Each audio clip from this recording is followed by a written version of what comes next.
Always consult your use and care guide and owner's manual for additional information. You want to install or replace the water filter. Take the cap off the water filter housing and set it aside. Take the end cap off of the new water filter and make sure the O-rings are still attached.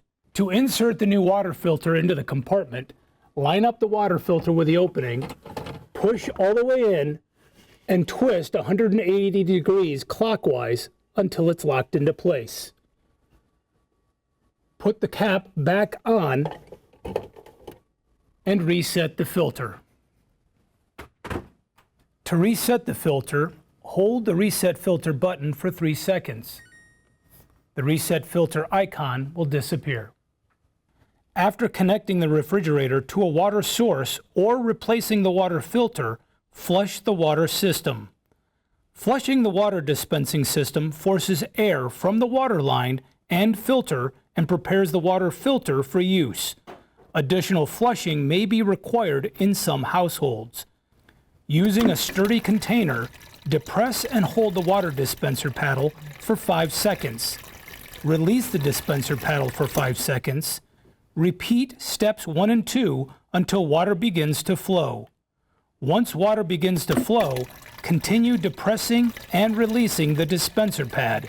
5 seconds on, 5 seconds off, until a total of 3 gallons has been dispensed. Remember to allow 3 hours for the refrigerator to cool down and chill water. Allow 24 hours to produce the first batch of ice. Discard the first 3 batches of ice produced. Next are the water and ice controls. The lock feature, you hold and press the lock button for 3 seconds.